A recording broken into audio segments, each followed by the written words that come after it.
బాగున్నారు పెడుతున్నాను.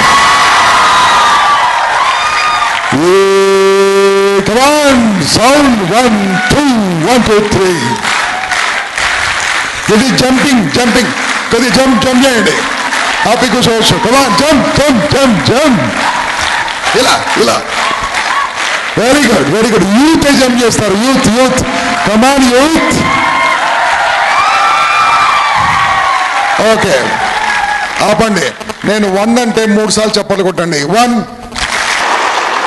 2 అంటే 3 సార్లు కొట్టండి. 2 1 2 1 2 స్టార్ట్ అయింది. 3 అంటే 3 సార్లు కొట్టండి. ఓకే 1 2 3. 4 అంటే మీ పక్కకు ఎవరైతే నిలబడ్డారో శభాష్ అని వీపులో సౌండ్ వచ్చేది. 4. ఓకే 1 2 4 సౌండ్ రావాలి. 4 సౌండ్ రావాలి. పరిచయం ఏ చేయాలి పక్కన. 4 రైట్ సైడ్ ఫస్ట్ రైట్. 4 అంటే రైట్. 5 అంటే లెఫ్ట్. 4 సౌండ్ రావాలి. 4 5 కదిలించుకోండి. 4 5 1 4 1 4 1 4 1 4 1 4 1 4 1 4 2 4. వారిని చూస్తేనే పాపాలు పోతాయి. కాబట్టి ఇంకా మీ ఫ్రెండ్స్ని పిలవండి, పిలిపించుకోండి. Over to sir. Akhila Raghavendra గారికి ఇదే మహావానం. సభలో ఎక్కడ ఉన్నవారు త్వరగా రావాల్సిందిగా కోరుతున్నాం.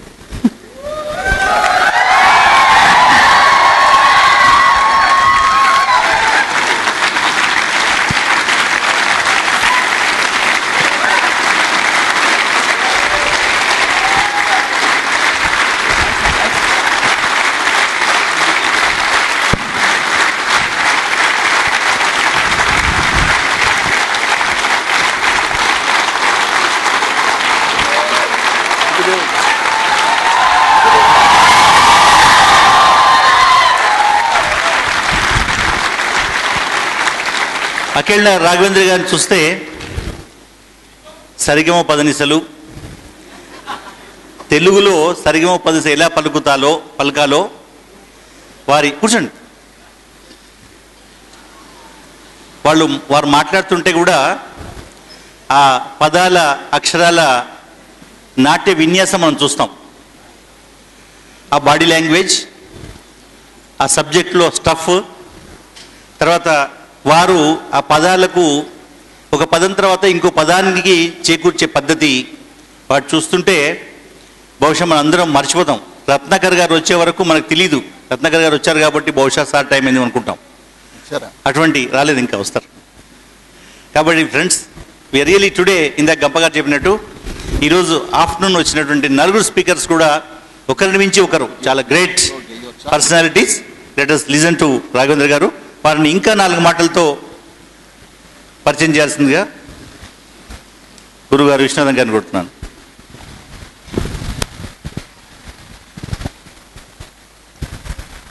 పరిచయం చేయటంలో ఒక ప్రయోజనం ఉంది. ఆ ప్రయోజనం ఏమిటంటే హృదయావిష్కరణ. హృదయావిష్కరణ ఎందుకు జరగాలి? హృదయంతో మాట్లాడుతున్న వ్యక్తిని హృదయంతో వినాలి కాబట్టి. చెవులతో వింటాం, కానీ నిజానికి వినేది చెవుల ద్వారా. మనస్సు వింటోంది, హృదయం స్పందిస్తోంది. ఒక అద్భుతమైనటువంటి అమృతధార సంగీతము, సాహిత్యము, భారతీయత అత్యున్నతమైనటువంటి శిఖరాలను అధిరోహించినటువంటి సామర్థ్యం పూర్వజన్మ సుకృతంగా సంపాదించుకుని సొంతం చేసుకున్న తత్వం. ఆయన మల్టీమీడియా ఫీల్డ్లో నుంచి వచ్చారు. ఒక పెద్ద యాక్సిడెంట్కి గురయ్యారు ఆయన చెప్పినవి చెప్తున్నాను. ఆయన ఇంకా జీవిత చరిత్ర రాసుకుంటే చదివి చెప్పుండేవాడినేమో.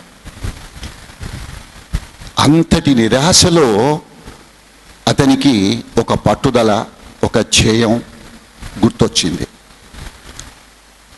తెలుగు సాహిత్యంలో అద్భుతమైన పరిచయం. కలం విప్పిన, కలం పట్టిన, గలం విప్పిన అద్భుతమైనటువంటి స్రవంతి మనకు కనబడుతుంది. జీవనదులవి. అందుకే కలం పట్టితే పుస్తకాలు, వ్యాసాలు. మీలో ఎంతమంది ఆదివారం నాడు సాక్షి పత్రిక యొక్క అనుబంధం వెలువడుతుందో అందులో బహుశా ఇప్పటికీ ఒక 100 పైచిలుక 64 పైచిలుకు వ్యాసాలు. అసలు ఆ శైలి చూస్తూ ఉంటే నా తెలుగు ఇంత తీయగా ఉంటుందా అని చెప్పని అనిపించేంత బాగా వ్రాయగలడు. గలం విప్పితే హృదయానికి తాకేటట్టు మాట్లాడగలడు. 500కు పైచిలుకు ఉపన్యాసాలు అనేక చోట్ల ఇచ్చి 100కు పైగా వ్యాసాలు, పుస్తకాలు వ్రాసి అద్భుతమైనటువంటి తన సామర్థ్యాన్ని, జనాన్ని చైతన్యవంతుల్ని చేస్తే వాళ్ళు మరింకింత బాగా జీవితాన్ని జీవించగలరనే నమ్మకంతో ఐఏఎస్ ఆఫీసర్లు, ఐపీఎస్ ఆఫీసర్లు, గ్రూప్ 1 ఆఫీసర్లు ట్రై చేస్తున్నటువంటి వ్యక్తులకు తెలుగు సాహిత్యాన్ని ఒక బోధనా అంశంగా పాఠం చెప్పడం ఆయన సొంతం. మొన్న మనకొచ్చి ఉపన్యాసం ఇచ్చిన డి శ్రీధర్ బాబు గారు ఆయన దగ్గర ఆ తెలుగు సాహిత్యం అధ్యయనం చేసిన వ్యక్తే. నాకు లెక్కలు గుర్తులేవు కానీ బహుశా ఒక 150-200 మంది ఆయన దగ్గర ట్రైనింగ్ పొందినటువంటి వ్యక్తులు ఐఏఎస్, ఐపీఎస్, గ్రూప్ 1 ఆఫీసర్స్గా సెలెక్ట్ అయ్యారు. ఇది చెప్పటం వల్ల అతని భావంలో, భాషలో ఉన్న పట్టు, గట్టిదనం మీరు మరింకింత జాగ్రత్తగా వినాలనే నా భావన. ఆయన ఏదో ఉన్న ఇన్స్టిట్యూట్లో మీరు వెళ్ళి చేరమని కాదు నా పబ్లిసిటీ. ఒక్క సెషన్ చాలు మీలో స్ఫూర్తి నింపటానికి. క్వాలిఫికేషన్స్ ఏమిటి అని ఇక్కడ ఉంటే పేపర్ క్వాలిఫికేషన్స్ కన్నా ఆయన ఏం రాశారు తెలుసా? నిరంతర అధ్యయనశీలత్వం అని రాశారు. పోతరకు సహజ కవి అని పేరు. ఆయన ఏదన్నా యూనివర్సిటీలలో డిగ్రీలు ఉన్నాయా? శ్రీనాథుడికి ఉన్నాయా? నన్నయ్యకు ఉన్నాయా? తిక్కనకు ఉన్నాయా? వీళ్ళెవరికి డిగ్రీలు లేవే. జగద్గురు ఆదిశంకరాచార్యకు డిగ్రీలు ఉన్నాయా? ఎందుకు చెప్పడానికి ప్రయత్నం చేస్తున్నా? అసలు నిజమైన పాండిత్యం ఉండాలి కానీ ఈ పేపర్ క్వాలిఫికేషన్స్ ఎందుకు? తరం మారి కేవలం పేపర్ క్వాలిఫికేషన్స్ మీద జాస పెట్టి యుగంలో మనం ఉన్నాం కాబట్టి నిజమైన సత్తా కనబడినప్పుడు నువ్వెక్కడా, ఏం చదివావు, ఏ ఊళ్ళో, ఏ డిగ్రీ, ఏ డెసిగ్నేషను, ఎప్పుడు రిటైర్ అయ్యావనే ప్రశ్నలు వస్తాయి మనకి. అబౌట్ యువర్ సెల్ఫ్ అని అడిగినప్పుడు ఆయన చాలా చక్కని వాక్యం రాశారు. ఆ వాక్యం నేను చదువుతూ ఉంటే భగవాన్ రమణ మహర్షి గుర్తుకొస్తున్నారు నాకు. నన్ను నేను తెలుసుకొని ప్రయాణం చేయటం అని రాశారు.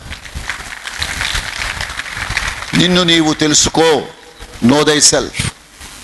అది చాలా తేలిక అనిపిస్తుంది కదా, చాలా కష్టం. అంటే ఎంత కష్టమైన ప్రయాణాన్ని ఆయన ఎన్నుకుని ఆయన చేస్తున్నారో మనకు తెలుస్తుంది. ఆ చివర ఆయన తన ఈమెయిల్ ఐడి, తర్వాత తన ఫోన్ నంబరు ఆయనే చెప్తారు. ఆయన గొంతులో వింటేనే మరింకెంత బాగా మీకు నచ్చుతుందన్న నమ్మకంతో మనస్సును కాస్త స్థిమితపరుచుకుని అటు ఇటు పోయేటువంటి దాన్ని కట్టిపెట్టి ఒక్క చోట నిలబెట్టి ఆయన్ని వినటానికి ప్రయత్నం చేయండి. ఆయన ఒక ఆవేశంతో మొదలు పెడతారు. ఆ ఆవేశాన్ని అందిపుచ్చుకోవటానికి ప్రయత్నం చేయండి. ఆ ఊపును అందిపుచ్చుకోవటానికి ప్రయత్నం చేయండి. ఆ స్ఫూర్తిని పొందటానికి ప్రయత్నం చేయండి. అది కాసేపు మనస్సులో నిలుపుకోవటానికి ప్రయత్నం చేయండి. శుభం. God bless you. ప్రపంచంలోనే అతి క్లిష్టమైన సబ్జెక్టు మనను మనం తెలుసుకోవటం. అయితే అటువంటి పటిమ ఉన్నటువంటి రాఘవేంద్ర గారికి అటువంటి టాపిక్ ఇస్తేనే బాగుంటుందని, నిన్ను నువ్వు తెలుసుకో అంటే మనకు ఆయన చెప్తారు మనను మనం తెలుసుకోమని. ఆ టాపిక్ను ఎంచుకొని వారిని దానిపైన మాట్లాడాల్సిందిగా కోరుతున్నాను. మీలో ఎంతమంది నయాగరా జలపాతాన్ని స్వయంగా చూశారు? చేతులెత్తండి. నయాగరా జలపాతం ఒక్కరు కూడా నయాగరా జలపాతం చూడలేదు ఇంతవరకు? విడియాల గారు ఏమైనా చూస్తే చూడండి సార్. నయాగరా జలపాతం చూసారా మీరు? మీరు నించోండి. మీ ఒక్కరే నయాగరా జలపాతం చూశారు ఇంతమందిలో? ఓ ఓకే, ఎంతమంది చూసారో సంతోషం. మీరు సార్ కూడా చూసారట, నేను చూడలేదు. కాబట్టి ఇప్పుడు మనం అందరం కూడా నయాగరా జలపాతానికి సమీపంలోకి వెళ్తాం. ఆ జలపాత శబ్దం విందాం, ఆ హోరు విందాం.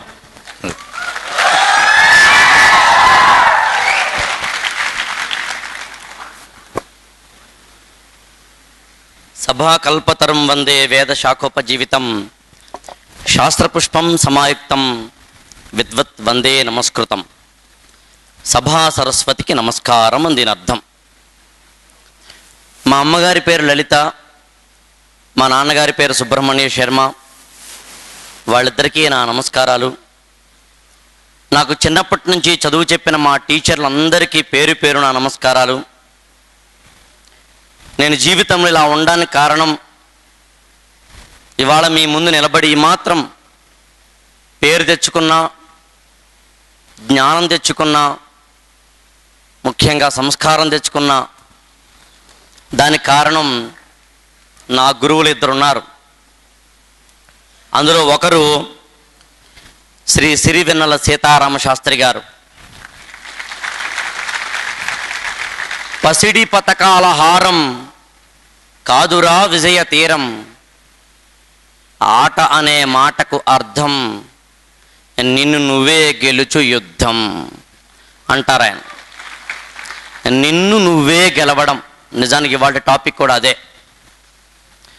అలాగే నాలోన శివుడు గలడు, అటగదరా శివ అటగద కేశవ అటగదరా నీకు అమ్మతోడు అని ఆధ్యాత్మిక చింతన చెప్పిన శ్రీ తనికెళ్ల భరణి గారు నా మరో గురువు. ఆయనకి నా నమస్కారాలు.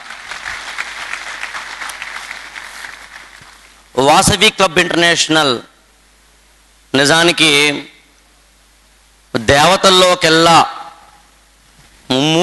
మూడు మూర్తుల యొక్క అంశను తనలో కలిగి ఉన్న మహోన్నతమైన దేవత వాసవి పేరున వెలుగుతున్న ఈ యజ్ఞంలో వాసవి క్లబ్ ఇంటర్నేషనల్ వాళ్ళు మీకు ఇలాంటి అద్భుతమైన ప్రోగ్రామ్ను ఒక 8 రోజుల పాటు మీకు ఇస్తున్నారు. కాబట్టి ఆ సభ్యులందరికీ ఆయురారోగ్య ఐశ్వర్య బలాలు చేకూరాలని కోరుతూ, తెలుగు నేలలో వ్యక్తిత్వ వికాసం అంటూ వచ్చిందంటే, దానికి ఒక గ్లామర్ అంటూ వచ్చిందంటే కారణమైన ఇద్దరు మూర్తులు, ఒకరు డాక్టర్ బివి పట్టాభిరామ్ గారు, మరొకరు ఎండమూరి వీరేంద్రనాథ్ గారు. వాళ్ళిద్దరితోటి ప్రారంభమైన ఈ వ్యక్తిత్వ వికాస రంగంలో మేము కూడా పాలు పంచుకుంటూ ఉంటున్నాం. కాబట్టి వాళ్ళిద్దరికీ మా కృతజ్ఞతలు, నమస్కారాలు. నిజానికి ఇదంతా ఒక ఎత్తు. ఇవాళ నిజం మొన్న కూడా చెప్పాను సార్, నేను మమ్మల్ని సెలబ్రిటీలను చేసి, మాకు కూడా ఫ్యాన్స్ ఉండేలా చేసి, మాకు కూడా యూట్యూబ్లో ఖండాంతర ఖ్యాతిని అందించేలా చేసి, మాకు పేరొస్తుంటే, శిష్యుడికి పేరొస్తుంటే గురువు ఆనందపడతాడు, దాన్ని వాత్సల్యము అంటారు. కొడుకు గొప్పవాడవుతుంటే తండ్రి ఆనందిస్తాడు, దాన్ని వత్సలము అంటారు. అలాంటి వాత్సల్యాన్ని మా మీద కలిగి ఉండి ఇలా దాదాపుగా 17 సంవత్సరాలుగా నిరుద్యోగ యువతకి అద్భుతమైన వ్యక్తిత్వ వికాస ప్రోగ్రాం నిర్వహించడం ద్వారా ఒక పుణ్య కార్యక్రమం చేస్తున్న మిత్రుడు గంపా నాగేశ్వరరావు గారికి సౌహృదయపూర్వక కృతజ్ఞతాభివందనాలు, నమస్కారాలు. మా ఇతర కోచ్ ట్రైనర్లందరికీ పేరు పేరున నమస్కారాలు. నిజానికి మీతోటి మాట్లాడుతున్నప్పుడు నాకు వివిధ కారణాల వల్ల, ముఖ్యంగా 2 కారణాల వల్ల కొద్దిగా కంటిలో తడి వస్తుంది, గుండెల్లో కాస్తో కూస్తో ఆర్ద్రత వస్తుంది. ఆ తడి బహుశా ఆనంద బాష్పాలు కావచ్చు, విషాద బాష్పాలు కావచ్చు. విషాద బాష్పాలు ఎందుకు అంటే, ఇవాళ మనకున్న ఎడ్యుకేషన్లో కాలేజీలు కానీ, స్కూళ్ళు కానీ, లేకపోతే యూనివర్సిటీలు కానీ మార్కులు ఇస్తున్నాయేమో తప్ప ఎలా బతకాలో నేర్పని విద్యా వ్యవస్థలో ఉన్న మీకు, అరే విలువైన 25 ఏళ్ళు, విలువైన 22 ఏళ్ళు వెళ్ళిపోయిందే అన్న బాధ. ఆనందం ఎందుకంటే కనీసం మీరైనా ఇంపాక్ట్ని చూస్ చేసుకుని అక్కడ కూర్చున్నారే అని ఆనందం. ఎంతమందికి తెలుసును ఇంపాక్టు? లక్షల మందికి తెలుసును. ఎంతమంది వస్తున్నారు హాల్లోకి? వేల మంది. ఎక్కడ లక్షలు, ఎక్కడ వేలు. అందుకు మీరు అందరూ ఎవరెవరైతే ఇక్కడ కూర్చున్నారో నిజంగా మీరు మీ జీవితాన్ని ఆనందమయం చేసుకోవడానికి, విజయవంతం చేసుకోవడానికి సర్వసన్నద్ధమైన సైనికులన్నమాట.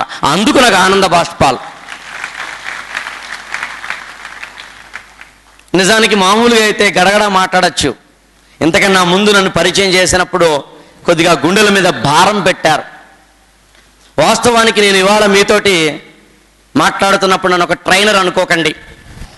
ఎవరో ఒక వ్యక్తి బయట నుంచి వచ్చి ఒక తనకు తెలిసిన విషయాలు చెప్తున్న వ్యక్తిగా నన్ను అనుకోకండి.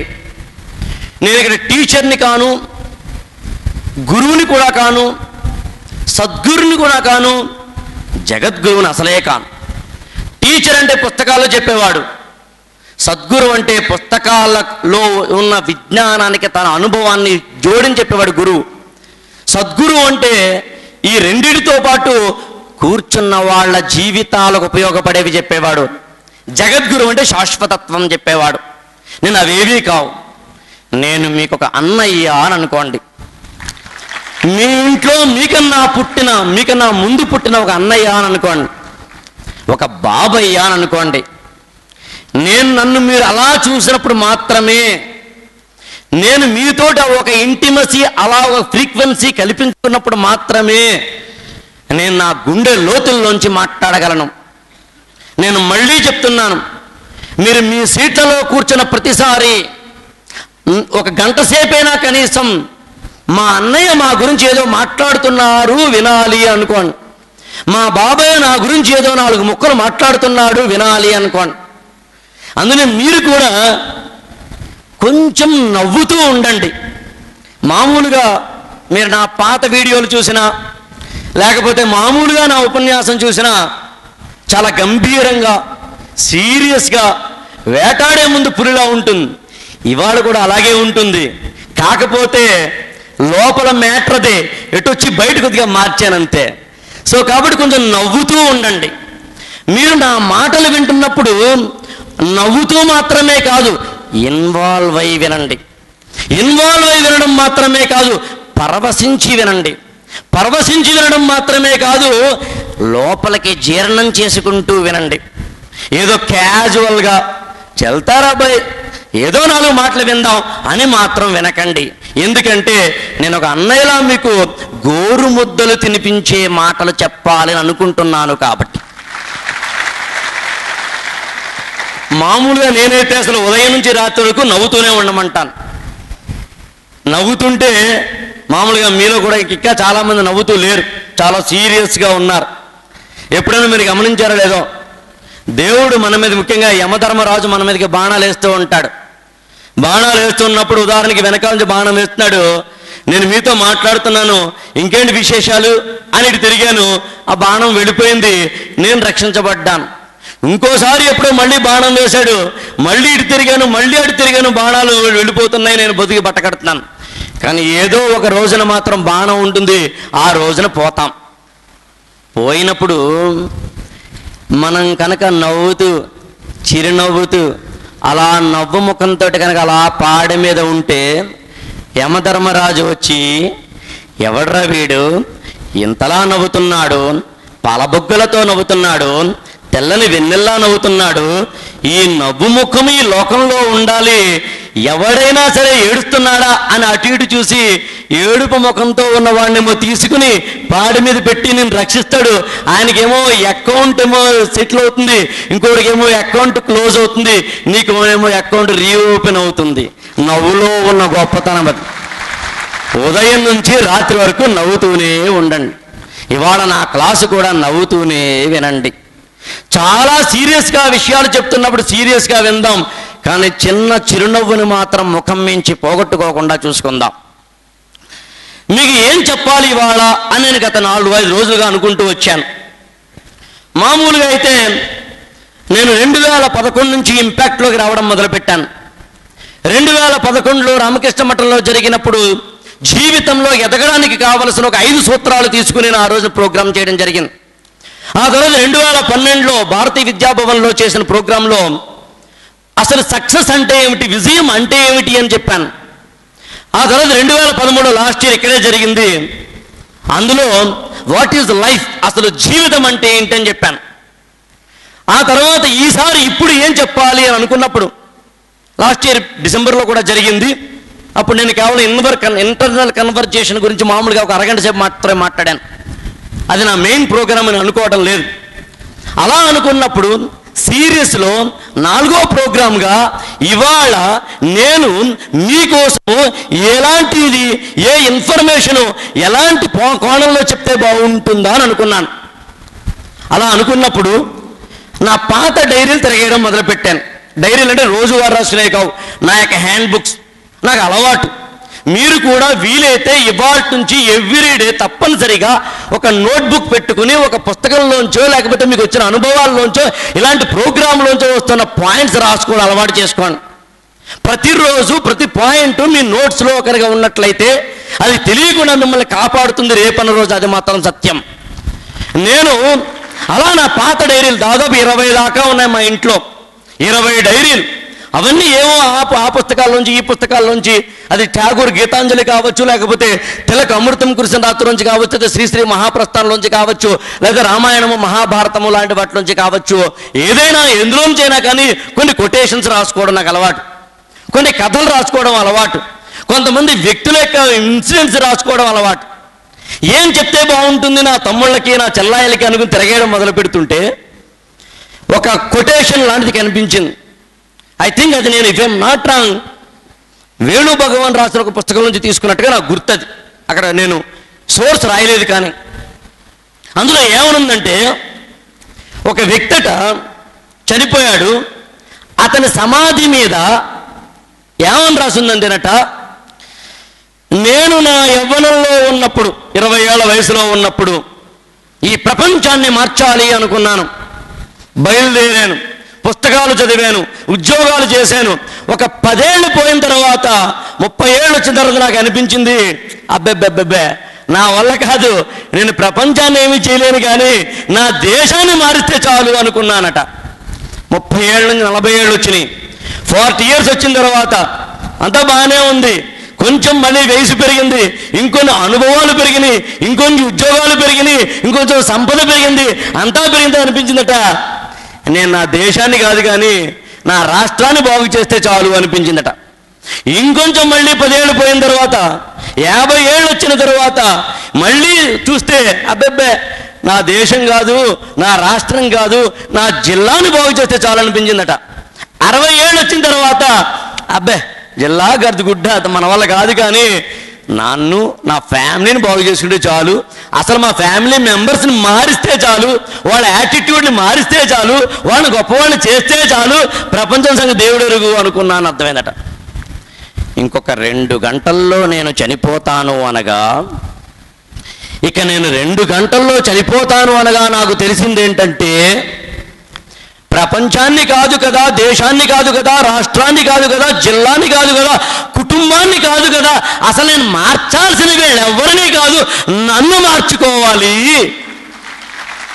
మార్చాల్సింది ఇక్కడ బయట కాదు, లోపల ఉన్నాడు దొంగ, లోపల ఉన్నాడు దగులుబాజీ, లోపల ఉన్నాడు బద్ధకస్తుడు, లోపల ఉన్నాడు విలను, లోపల ఉన్నాడు ఏమీ ఆ లక్ష్యం లేనివాడు, లోపల ఉన్నాడు ఒక ఎయిమ్లెస్ ఫెలో, లోపల ఉన్నాడు, వాడిని మార్చాలి. అర్రే రే రే రే అనిపించిందట. అలా అయ్యేసరికి ఇంకో 2 గంటల్లో పోయే పరిస్థితి వచ్చింది నాకు. నా తర్వాత వాళ్ళైనా అలా అవ్వద్దు అని చెప్పి ఆ సమాధి మీద రాయబడింది, అది చనిపోయాడు. పాయింట్ ఏంటంటే, ఇవాళ నాకు ఇక్కడ తీసుకోవాలనుకున్న టాపిక్ అక్కడ దొరికింది, ఆ సమాధి మీద రాయబడిన దాంట్లో దొరికింది. అదేంటంటే మనల్ని మార్చుకోవడం, మనల్ని ఎలా మార్చుకోవాలి అనే దానికి సంబంధించింది. ఇక్కడ కూర్చున్న మీరందరూ, ప్రతి సీట్లోనూ కూర్చున్న మీరందరూ, మనందరికీ కూడా బాహ్య ప్రపంచంలో బయట అదేదో స్కూళ్ళు బాగుండలేదు, కాలేజీలు బాగుండలేదు, ఇంకోటి బాగుండలేదు అని అనేదానికన్నా బదులు ఇక్కడ ఏమి జరుగుతోందో చూద్దాం. ఇవాళ 1 గంట సేపు నేను మీతో మాట్లాడినంత లోపల ప్యూరిఫికేషన్కి సంబంధించింది, బయట కాదు. సెల్ఫ్, ఆ సెల్ఫ్ని ఎలా మార్చుకోవాలి, ఆ సెల్ఫ్ని ఎలా కంట్రోల్ చేసుకోవాలి, ఆ సెల్ఫ్ని ఎలా అవేర్నెస్ చేసుకోవాలి, ఆ సెల్ఫ్కి ఏ విధమైన టెక్నిక్స్ నేర్పాలి, అసలు అన్నిటికన్నా మించి అసలు ఆ సెల్ఫ్ అనేది ఎలా ఉంటుందో, ఎక్కడుంటుందో గుర్తించడం ఎలాగా. ఇక్కడున్న మీరందరూ నాతో సహా మనందరికీ లోపల ఇంకొక ప్రపంచం ఉంది. ఆ సెల్ఫ్ కాన్షియస్నెస్, ఆ సెల్ఫ్కి సంబంధించిన పాయింట్, నువ్వే అంటే నువ్వుండే రాజ్యాన రాజు నువ్వే, బంటు నువ్వే, మంత్రి నువ్వే, సైన్యం నువ్వే. నువ్వెళ్ళే బడిలోన పలకా నువ్వే, బలపం నువ్వే, ప్రశ్న నువ్వే, బదులు నువ్వే. అన్నీ నువ్వే కావాలి. అనునిత్యం పోరాడాలి, అనుకున్నది సాధించాలి. నీకు నువ్వు రాజువట, నీకు నువ్వు బంటువట, నీకు నువ్వు మంత్రివట, నీకు నువ్వు సేనవట, నీకు నువ్వు ప్రశ్న, నీకు నువ్వు సమాధానం. ఇవాళ నుంచి వీలైతే, ఈ క్షణం నుంచి వీలైతే మీలోని లోపాలని, మీలోని బలాల్ని, మీలోని అంశాలని, మీలో ఉన్న ప్రతి దాన్ని అర్థం చేసుకునే ప్రయత్నం చెయ్యండి. నేను వేదాంతంగా మాట్లాడటం లేదు, అదేదో పెద్ద పెద్ద పుస్తకాల్లోంచి దేళ్ళు తీసి మాట్లాడలేదు, చాలా క్యాజువల్గానే మాట్లాడుతున్నాను. ఉదయం నుంచి రాత్రి వరకు మీతోటి ఉన్న ఇంకొక వ్యక్తిని అర్థం చేసుకోవడం మొదలు పెట్టండి. మనం చదువుతూ ఉంటాం, మన కాలేజీలకి వెళ్తూ ఉంటాం, మనం మాట్లాడుతూ ఉంటాం, ప్రతి చోట మనల్ని మనం మోసం చేసుకుంటూ ఉంటాం. ఇవాళ నుంచి, ఈ క్షణం నుంచి మనల్ని మనం మోసం చేసుకోవడం మానేద్దాం. నాకు జాబు రాలేదు, కారణం ఎవరో కాదు, నువ్వే. బాహ్య ప్రపంచానికి సంబంధించి ఎన్నైనా ఉండవచ్చు, ఎన్ని స్కేళ్ళైనా ఉండవచ్చు. హిమాలయాలను కొలవడానికి స్కేలు సరిపోదు. నువ్వు కనుక హిమాలయాలంత ఎత్తు ఎదిగినట్లయితే ఆటోమేటిక్గా ఈ ప్రపంచపు స్కేళ్లు సరిపోవు. లోపల ఎదగడానికి ప్రయత్నించు, బయట కాదు. లోపల ప్రపంచంలో నువ్వు ఎలా ఉన్నావో చూసుకో, బయట కాదు. లోపల ఏ విధంగా ఉన్నావో చూసుకో, బయట కాదు. ఇవాళ నుంచి, ఈ క్షణం నుంచి మనలోకి మనం తొంగి చూసుకోవడం మొదలు పెడదాం. ఎలా తొంగి చూసుకోవాలి? ఇక్కడ ఉన్న మనందరికీ ఈ భూమి మీద రావడానికి, ఇక్కడికి వచ్చిన తరువాత కొంతకాలం ఉంటాం. అమ్మ గర్భంలోంచి బయటకు వచ్చి పురిటి గది నుంచి పాడ కట్టేంత వరకు మధ్యలో ఉన్న జీవితం మనది. పుట్టుక నీది, చావు నీది, బతుకంతా దేశానిది అన్నట్టుగా నీ బతుకంతా నిన్ను నువ్వు రిఫార్మ్ చేసుకోవడానికే ఉపయోగించు. పక్క వాళ్ళని రిఫార్మ్ చేయడానికి పక్కన పెడదాం, నన్ను నేను రిఫార్మ్ చేసుకోవడం. ఇవాళ మీ ముందు నిలబడి నేను కూడా, ఇందాక నా పెద్దలు చెప్పారు, నిజానికి నేను కూడా దాదాపుగా గత 12 ఏళ్లుగా నన్ను నేను రిఫార్మ్ చేసుకోవడంతో సాధ్యమైంది. ఒకప్పుడు నాకు చాలా కోపం ఉండేది, విపరీతమైన కోపం. ఇవాళ కోపాన్ని అధిగమించగలిగాను. ఇవాళ కోపం లేదు. ఎంతటిదైనా, ఎలాంటి పరిస్థితి వచ్చినట్టయినా చిరునవ్వుతోటి మాట్లాడడం అలవాటు చేసుకున్నాను. అది అలవాటు చేసుకోవడంత ఈజీ కాదు, నాకు తెలుసును. 12 ఏళ్ళు పట్టింది. కనీసం అలవాటు చేసుకోవాలనైనా అనిపించాలి కదా లోపల అన్నది. అందుకు ఒకప్పుడు నాకు భయం, పిరికోణ్ణి, బాగా పిరిగ్గా ఉండేది. మాట్లాడాలంటే భయం, చెప్పాలంటే భయం, ఏదైనా చెయ్యాలంటే భయం. ఇవాళ భయాన్ని అధిగమించగలిగాను. ఒకప్పుడు నేరో మైండెడ్గా ఉండేవాడిని, ఇవాళ కాస్తో కూస్తో బ్రాడ్ అవుట్లుక్లోకి రాగలిగాను. ఇవన్నీ మనల్ని మనం రిఫార్మ్ చేసుకోవడంలో భాగంగా మాత్రమే వస్తాయి. ఒకప్పుడు నీవు ఎలా ఉన్నావు అన్నది, ఇవాళ నువ్వెలా ఉన్నావు అన్నది, రేపు నువ్వెలా ఉన్నావు అన్నది నిన్ను నువ్వు రిఫార్మ్ చేసుకోవడంలో మాత్రమే ఉంటుంది. నీకు నువ్వు రిపేర్ చేసుకోవడంలో మాత్రమే ఉంటుంది. నీకు సంబంధించిన ప్రపంచాన్ని నువ్వు సృష్టించుకోవడంలో మాత్రమే ఉంటుంది. ఈ క్షణం మీద డిసైడ్ అవ్వు, నిన్ను నువ్వు సృష్టించుకోవాలి, నిన్ను నువ్వు నిర్మాణం చేసుకోవాలి, నీకు సంబంధించిన ప్రపంచాన్ని సృష్టించుకోవాలి అని. అది సెల్ఫ్ అవేర్నెస్ అనండి, సెల్ఫ్ యాటిట్యూడ్ అనండి, సెల్ఫ్ ఏదైనా అనండి. నీకు నువ్వే వికాస గురువు, నీకు నువ్వే ఒక పర్సనాలిటీ డెవలప్మెంట్ ట్రైనర్, నీకు నువ్వే ఫ్రెండ్, నీకు నువ్వే గైడ్, నీకు నువ్వే ఫిలాసఫర్. నీకు నువ్వే అలాంటిది తయారు చేసుకో. మామూలుగా అయితే పుస్తకాలు కానీ, ఇలాంటి పర్సనాలిటీ డెవలప్మెంట్ ట్రైనింగ్ల్లో కానీ, లేదా ఇతరత్ర ఏదైనా కానీ, అవి కేవలం కొన్ని ఇన్పుట్స్ మాత్రమే ఇస్తాయి. వాటిని ఆచరణలో పెట్టి చూపించే బాధ్యత మాత్రం మీదే. కేవలం వింటే సరిపోదు, వాటిని ఆచరిస్తే మాత్రమే. మామూలుగా మీకు అమ్మ కడుపులో మనం ఉన్నప్పుడు లోపల చీకటిగా ఉంటుంది. ఆ లోపల మనం ఉన్నప్పుడు చాలా తక్కువ స్పేస్ ఉంటుంది.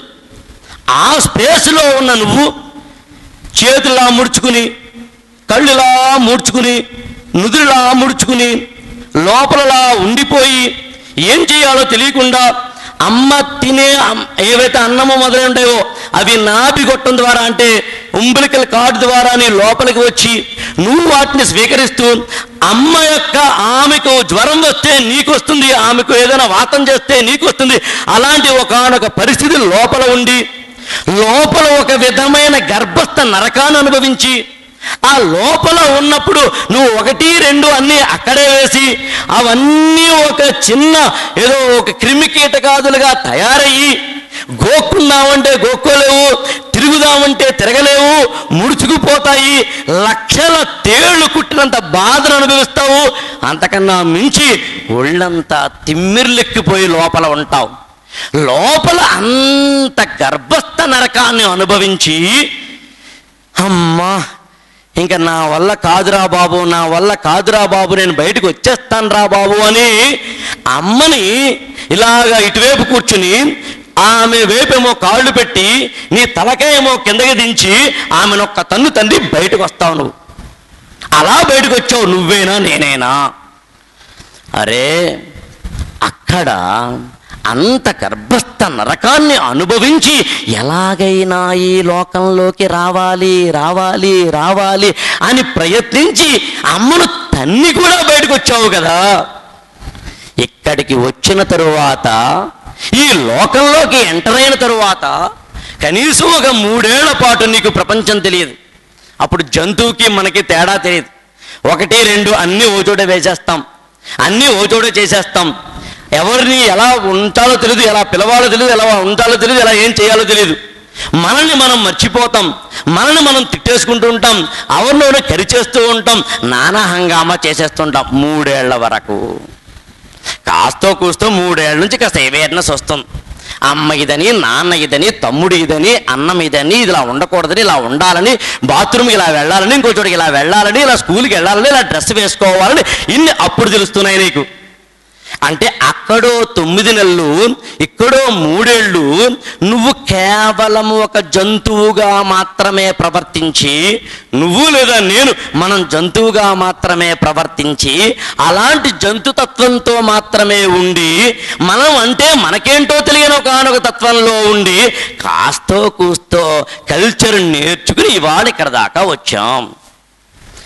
అరే బాబా, 20 ఏళ్లకో 25 ఏళ్లకో ఎక్కడికి వచ్చిన తరువాత ఆఫ్టర్ ఆల్ ఒక సెల్ ఫోన్ మనం కొంటే 25,000, 20,000, 10,000, 5,000 సెల్ ఫోన్ కొంటే దాన్ని ఎంత జాగ్రత్తగా చూసుకుంటామో అంతులేదు. ఆఫ్టర్ ఆల్ 300 రూపాయలు వాచి కొంటే తెగ చూసుకుంటాం, తెగ దానికి సర్వీసింగ్ ఇచ్చుకుంటాం. చిన్న లూనా ఏదో చిన్న వెస్పా ఏదో 2 వీలర్ ఉంటే 80,000, 60,000, 30,000 చేసేది తెగ సర్వీసింగ్ ఇస్తాం, తెగ దాని గురించి ఆలోచిస్తాం. అసలు దానికి చిన్న గీత పడితే చాలు విలవిల్లాడిపోతాం. అమ్మో నీకు తెలిసిన మొన్న యాక్సిడెంట్ అయింది, నా బండికి ఎంతగా డ్యామేజ్ అయింది, నీకేం తెలిసిన, తొక్కలో ఎంత డ్యామేజ్ అవుతుంది, ఇంత డ్యామేజ్ అవుతుంది. ఇంత డ్యామేజ్ అయితేనే అంతలా బాధపడిపోయావు కదా, నీ తొక్కలో ఇంత సెల్ ఫోన్కి అయితేనే అంతలా బాధపడిపోయావు కదా, నీ వాచీకి అయితేనే అంతలా బాధపడిపోయావు కదా. తల్లి గర్భంలోంచి బయటకు రావడానికి అన్ని 100 నిమిషాల పాటు, గంటల పాటు, సెకన్ల పాటు కష్టపడి బయటకు వచ్చిన నువ్వు ఈ జన్మను జంతువుగా కాకుండా మనిషిగా మార్చుకోవడానికి అన్ని ఏళ్ళు పట్టిన నీకు, అన్ని ఏళ్ళు నిన్ను నువ్వు సంస్కరించుకోవడానికి కష్టపడిన నువ్వు ఈ నేల మీదకి మనిషిలా పుట్టిన మనం ప్రతి క్షణము మనిషిలా కనుక ప్రవర్తించకపోతే మనకి జంతువుకి తేడా ఏ ఉంటుంది? ఎప్పుడైనా ఎక్కడైనా మీరు ఒక పని చేస్తుంటే అక్కడ మీరు లేదా మనం మనిషిగా ప్రవర్తిస్తున్నామా జంతువుగా ప్రవర్తిస్తున్నామా అనేది ఆలోచించడమే మొదటి మెట్టు. అది ఒక్కటే మొట్టమొదటి మెట్టు. జంతువునా మనిషినా? మహాభారతం బహుశా మీరు వినుంటారు, విన్నారా? వినలేదా? మహాభారతం అందులో దుర్యోధనుడు ఉన్నాడు, మీకు తెలుసు కదా. భీష్ముడు, ద్రోణుడు, ధృతరాష్ట్రుడు, విదురుడు అందరూ ఓ రోజు కూర్చోపెట్టి దుర్యోధనుడికి, ఒరేయ్ నువ్వు చాలా తప్పు చేస్తున్నావురా, ఇలా చేయకూడదురా అని చెప్పారు. అంతా విన్నాడు. విన్న తర్వాత ఒకటే మాట అంటాడు, తాత, గురువర్య, పితృదేవ, మహామంత్రి, మీరు చెబుతున్నది అధర్మమని, నేను చేస్తున్నది అధర్మమని, అది చేస్తే చస్తానని, నేను మంచి చేస్తే బతుకుతానని, బాగా ఉంటానని మీరు చెప్తున్నారు. కానీ మీకు విషయం చెప్పాలి, అసలు ఏది తప్పో ఏది ఒప్పో నాకు తెలుసు. నేను చేస్తున్నది ఏమీ మంచి అనడం లేదు, నేను చేస్తున్నది తప్పే, నేను దొంగనే, నేను విలన్నే, కానీ ఇలాగే చేస్తాను అంటాడు. ఇంకేం చెప్తారు? ఇలాగే చేస్తాను అన్నవాడు చెప్పేదేం లేదు, వాడు ఎలా చచ్చాడో చెప్పడం తప్ప. 120 km/h వెళితే ఔటర్ రింగ్ రోడ్లో పోతావురా అంటే, పోతే పోతాను భయ్యా, నీకెందుకు అంటే ఏం చెప్తాం? రే చదువుకునేటప్పుడు జాగ్రత్తగా చదువుకోరా అని చెప్పినప్పుడు మాకు తెలుసును లేవాయ్ అంటే ఏం చెప్తాం? ఇలా కాదు, ఇలా బతకాలి, ఇలా ఉండాలి, ఇలా నేర్చుకోవాలి, ఇలా తెలుసుకోవాలి అని చెప్పినప్పుడు సరేలేవాయ్ మాకు తెలుసును లేవాయ్ అంటే ఏం చెప్తాం? అందుకని ఆ విచక్షణ జ్ఞానం ఎక్కడ మొలకెత్తాలి? అసలు బయట కానే కాదు. మనందరిలోనూ కూడా దుర్యోధనుడు ఏదో సమయంలో ఉంటాడు, వాణ్ణి చంపాలి. మనందరిలోనూ కూడా ఎక్కడో ఒకడు వాడు ఉంటాడు, వాణ్ణి సంహరించాలి. మనల్ని మనం ఆపాదించుకోవాలి, మనల్ని మనం కాపాడుకోవాలి, మనల్ని మనం ముందు తీసుకెళ్ళగలగాలి. Simple logic. ఆ సెల్ఫ్ అవేర్నెస్ వాటిని సాధించాలి. సాధారణంగా ఇలాంటి కొన్ని ప్రోగ్రాంలు మనం వింటున్నప్పుడు మనం అనేకమైన విషయాలు వింటాం. పురాణ కాలక్షేపము, ప్రసూతి వైరాగ్యము, అలాగే శ్మశాన వైరాగ్యము. శ్మశాన వైరాగ్యం అంటే ఎవరైనా చనిపోయినప్పుడు శ్మశానికి వెళ్ళినప్పుడు వాడిని చూస్తాం, మరి ఇలాగే మనం కూడా పోతాం కదా, ఏం చేస్తాంలే అంటాం మనం. ఎందుకు లేదు మరి స్వార్థము అంటాం మనం. తీరా చూస్తే ఆ మరణాన్ని స్వార్థం మామూలే. అలాగే శ్మశాన వైరాగ్యం, అలాగే ప్రసూతి, అలాగే పురాణ వైరాగ్యం. ఇలాంటి ప్రోగ్రాముల్లో కూడా విన్నది కాదు, ఆచరించింది ముఖ్యం. ఆచరించింది ఎంత బాగా ఆచరించాము అనేది ముఖ్యం, ఏ విధంగా ఆచరించాము అన్నది ముఖ్యం. మొత్తం మన యొక్క జీవన విధానంలో దాన్ని ఎలా ఆకలింపు చేసుకున్నాము అన్నది ముఖ్యం. నేను మళ్ళీ చెప్తున్నాను, చిన్న చిన్న విషయాలలో మీరు ఎలా ఏ విధంగా ప్రవర్తించారు అన్నదే జీవితం, పెద్ద పెద్ద విషయాల్లో కాదు. ఒకసారి బహుశా మీరు విన్నారు లేదు కానీ బాపు రమణ అని ఇద్దరు ఉన్నారు. బాపు రమణ విన్నారా పేర్లు? మీరు కొంచెం యాక్టివ్గా ఉండాలి, లేకపోతే నేను చెప్పడం కష్టం. నేను మిమ్మల్ని ఇన్యాక్టివ్ చేస్తున్నానా, మీరు నన్ను ఇన్యాక్టివ్ చేస్తున్నారా, లేకపోతే మొత్తం మీద ప్రోగ్రామ్ ఇన్యాక్టివ్గా ఉందా?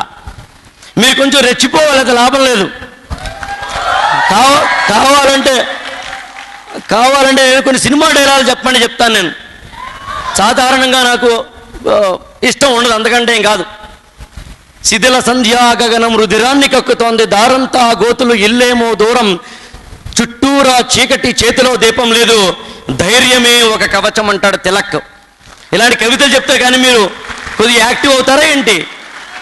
అబ్బాయి నాకు సరిపోదు. యాక్చువల్గా నాకు పులులతోటి సింహాలతోటి మాట్లాడే ఇష్టం తప్ప ఏదో మామూలుగా క్యాజువల్గా మేకలతోటి కోళ్ళతోటి మాట్లాడే ఇష్టం ఉండదు.